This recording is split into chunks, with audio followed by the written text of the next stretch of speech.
This is like the college group right here. I can tell. Stay up late, watch the college games, the pro games, excuse me. Okay, we're going to talk a little bit about the ReliaQuest. We'll talk a little bit about individual awards, and then open it up to the questions, and I'm sure you have a few of them. First of all, excited about the invitation to play in the ReliaQuest Bowl. It's a great destination, certainly Tampa for our football team, and a great matchup with a Big Ten opponent in Wisconsin.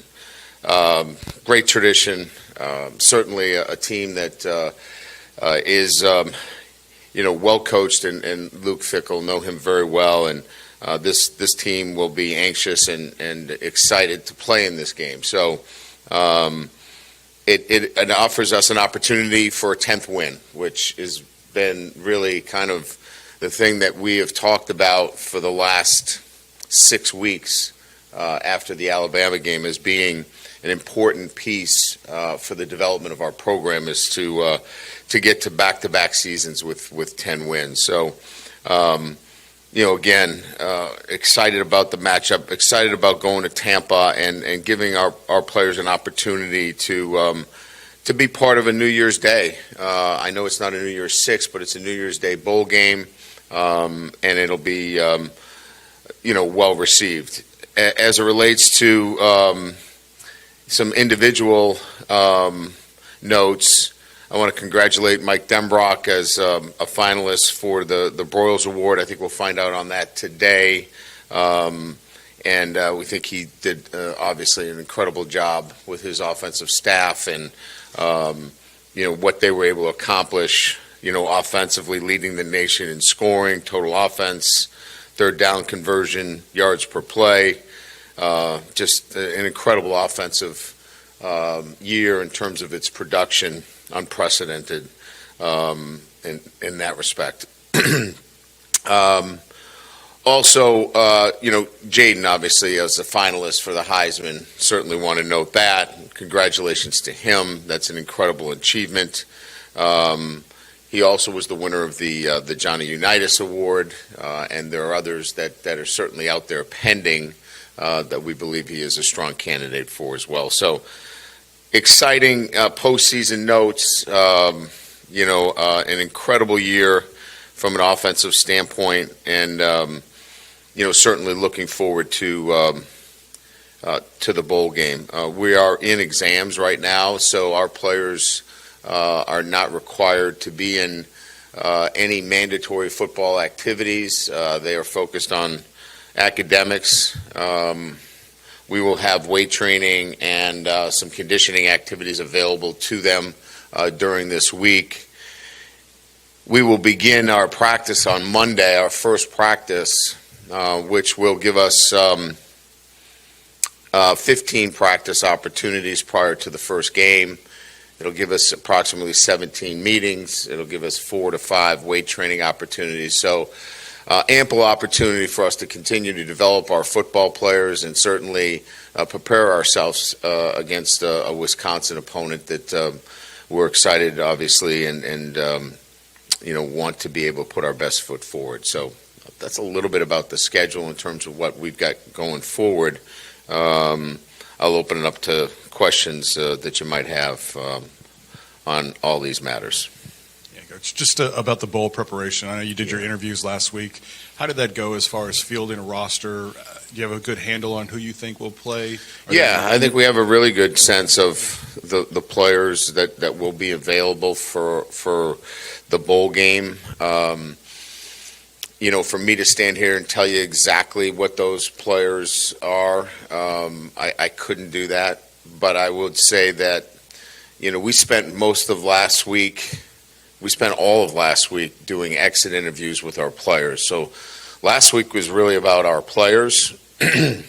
This week we're really recruiting. And then we'll get to other evaluations within the staff. Once recruiting goes dead and our coaches' responsibilities have completed, they have responsibilities and they have to finish off their responsibilities to LSU. then we'll do evaluations of staff, and so that's another week away. But as it relates to our players, we feel like we're in a pretty good position relative to who we think is playing, and any of that information, will come out here in the next week or so. I think people will be interested to know what Jaden's decision was. Sure, absolutely. He has not. He was. He unfortunately had a death in the family and was gone for a few days. I spoke with him yesterday.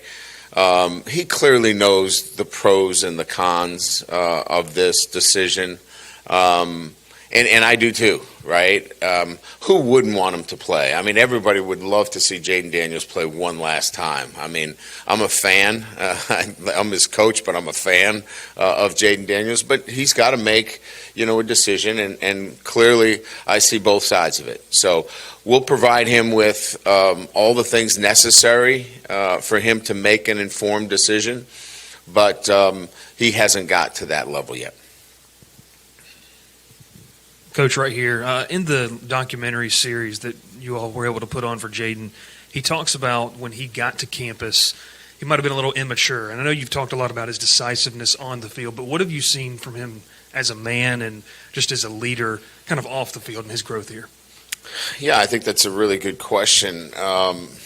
Look, you hope and you want to design a culture and an atmosphere for your players on a day-to-day basis to be held accountable, to make good choices, and to be surrounded by others to do the same thing. And I think his time here has allowed him to strengthen, his accountability, his choices, and that's what we have tried to, put forth since we got here. And I think he's a product of that, and he's influenced others around him.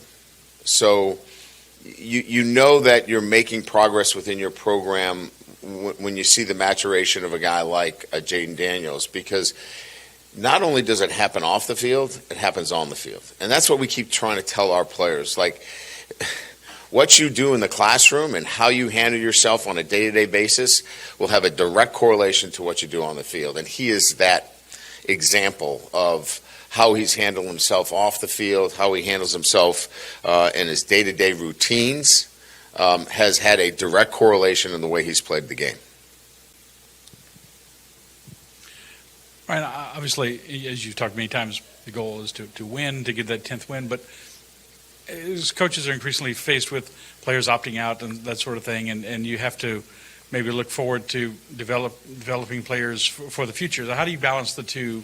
I mean, you're kind of forced to, but how do you balance the two with the bowl game now?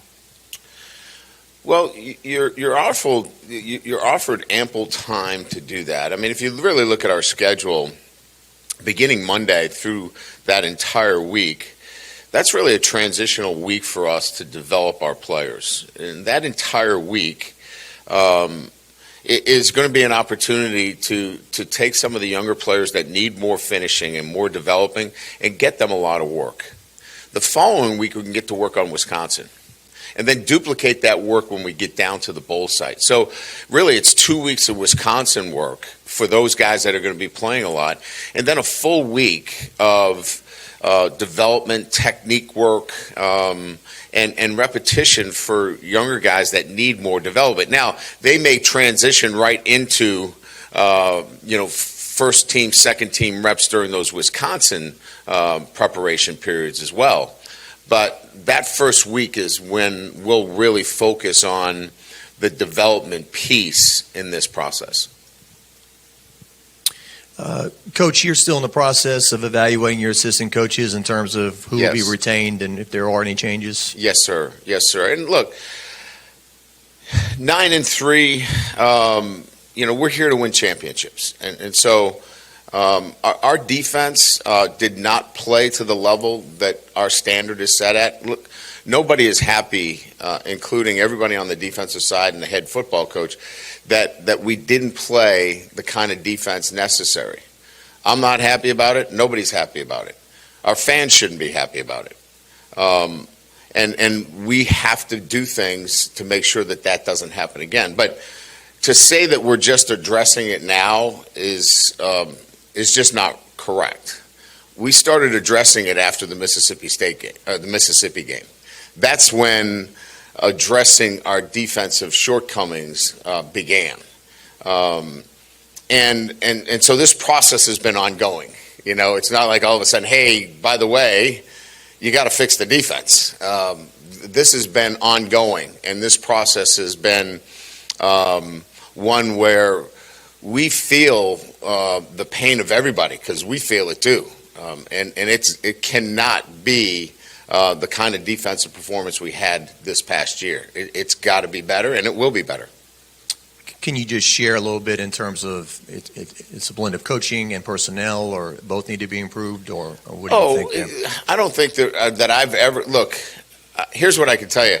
I was 3 games into a season in 2016 in Notre Dame. I had to fire my defensive coordinator, and he was in my wedding.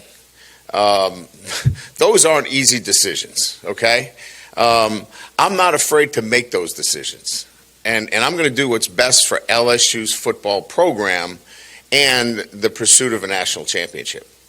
But I'm going to do it informed. I'm going to do it for what's best for the program, because it's involving players, it's involving coaches, it's involving all things as it relates to being more successful as a defense. So it's not on one person. It's collectively. And so if it was that easy, we would have been in a different place. Like I said, I went 3 games into a season and made a change in the leadership. If it was that easy, those decisions are a lot easier. Hey, Coach. Yes, sir. During the Pac-12 championship game, were you watching and sort of During the what? The Pac-12 championship game, were you watching and sort of seeing how Bo Nix and Michael Penix might perform and how that could affect the Heisman race at all, like a lot of LSU fans were? I'm a Jaden Daniels fan. I was watching the game too. Yes. I was not looking for anyone not to succeed. I wanted them to play their very best. I was looking for a great game. And that I was looking for both teams to play at their very best, but I wanted to see, how he measured up to who were going to be his chief competition, because I hadn't watched him play all year. It wasn't that I had this opportunity to sit down and watch Oregon play or sit down and watch Washington play. So it was an opportunity for me to sit and watch both of them play. And my unbiased opinion is Jaden Daniels is the best player in college football. Coach, as far as the transfer portal, interior defensive linemen, defensive backs, etc., have you made a decision? Do you know if you want to find a transfer portal quarterback? And if so, is that a tricky situation? And do you discuss that with Garrett Nussmeier and the rest of the room? Look, I mean, all the questions that you bring up relative to the transfer portal, you answer them as well. Like, your question had an answer to it, right? Look, this is a world that we live in that has got to be handled with transparency. If not, you're going to find yourself without the right personnel. So if we were to ever do anything in the transfer portal relative to a quarterback, we're talking to everybody in that room. And we're talking to recruits. We're talking to everybody. It is about transparency. It's about honesty. And it's about saying, if we're doing that, here's why we're doing it. And then making a decision and doing it. Because, again, the most important thing here is what's in the best interest of LSU's football program, not what's in the best interest of a singular person. So everything that we do in the portal is going to be to that end. It's just like I mentioned relative to coaches. I mean, this is not personal, okay? I know it has a personal end of it with families are involved, and they may have to pull their kids out of school, and they may have to move, and that's difficult. But this, at the end of the day, the decisions that I have to make are in the best interest of LSU's football program. Brian, following up on that defensive staff, would you like some level of continuity, especially at this stage of where y'all are at in the program? So those are all great questions that you look at the end of the day. You have to factor all of those things in. You're 2 years in. You've developed a culture within your program, a way to communicate, a routine, habits, things that you want your leadership to espouse on a day-to-day basis. You have to factor those in terms of making a decision. But you also have to factor in the play of your defense. And are there things that are correctable, right, under that leadership? Are there things that are not correctable? So all of that has to be considered when making those kinds of decisions. Hey, Coach, just another portal question. Obviously, with the portal, it's crazy every year. It seems like there's even more players in it than last year. I think it's 1,183 as of last night at 11 Yeah, o'clock. Am I right? Exactly. See, I'm not on this at all. I don't follow it. It's just something I do as a hobby. Yeah. I guess, you guys have obviously taken in double digits the last couple of years, but you've obviously expressed you wanted to be more selective. But with the portal being so crazy and hectic, how do you balance being more selective and looking at all those names that are in there, and just what have you learned, I guess, the last 2 years about that process and what you guys need to do to find the right fits? Look at our defense. We took 15 out of the portal, 13 played on defense. We were not a close group. That group was not a close-knit group because they were from different parts. They hadn't played together. We saw how they played early in the season. We saw how they played later in the season. So it's I said it many times. It's a red flag when you have to do that. We don't believe that we have to do that. Will we have to take maybe a player here or there at a certain position? Most likely. So we are much more targeted. We're much more focused. The question was asked about, is it defensive line? Is it quarterback? It is much more in that. We were taking literally numbers on defense to really right the ship, if you will, relative to our defensive structure last year. We're not going to have to do that.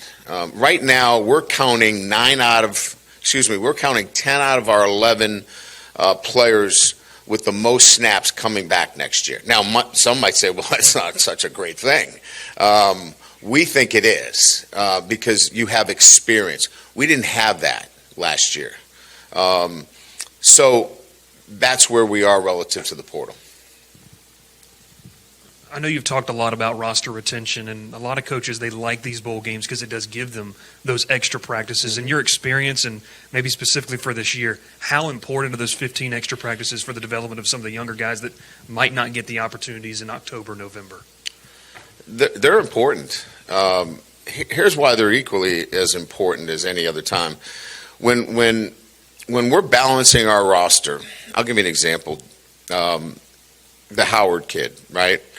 We held on to him at the 3-game max until A&M, and then we put him in against A&M. He played pretty good, and so he used his 4th game in that last year. We're excited about playing him in the bowl game because he gets that extra game, and so that's what makes this even better, because once they gave us the extra game for the bowl, now you can play all of these guys that got to the limit of 4 and really let's see what they've got, because now they're a full semester or almost a full year in your program, and they're ready to go out and compete. So I think that adds to it in terms of development and playing guys that have gotten their 4 games in. Deuce Chestnut and Denver Harris, are you moving on from those guys, or did they have any chance to be with the program moving forward? We'll have to sit down. We have not sat down with them. We're going to wait till the end of the semester, and then we'll sit down and have individual conversations with both of them. They will not. Hey, Coach, when you have players up for individual awards, especially an award like the Heisman, I guess what does that mean, impact-wise when you're going into the season of heavy recruiting right now? Well, I think all of them go to certainly if you come to LSU, you keep the dream alive for this, right? Everybody has a dream of being a Heisman Trophy winner or winning the Blitnikoff or winning, any of the trophies that are on display in the front of our lobby. It's not something that you can't achieve. So when you have a situation where in 19 we had a Heisman Trophy winner and hopefully we have one in 23, that's pretty powerful. That's really powerful when you have two Heisman Trophy winners in such a short period of time, especially at the quarterback position. So I would not minimize the importance of that in the ability to recruit and the ability to retain. Yeah, Brian, you've been in the playoff a couple of times. This year, the committee, their decisions based on criteria, what do you think of it? Well, it was probably the most difficult one that they were confronted with. But, look, we knew that there were 5 conferences from the very beginning, and there's only 4 spots. So if you did the math, you just needed to look at the 5 conference champions and say there's 4 slots. And, look, we played Florida State and we played Alabama. 2 outstanding football teams. But the 2 football teams were different at the end of the season than they were at the start of the season. So I think that from my perspective, unfortunately, Florida State was not the same team earlier in the year than they were later in the year because of the injury to the quarterback. And look, you can take that for whatever you want, but if only 4 of the conference championship teams can go, and there's 5, you're splitting hairs because they're all great teams, but only 4 can go, and there's 5 conference champions. And I think the committee had to figure out if you're going to sit one of them out, maybe it's got to be the one that lost their quarterback. And again, I don't know. I certainly didn't sit in there, but I can see where they came from with the decision that they made. Great. Thank you.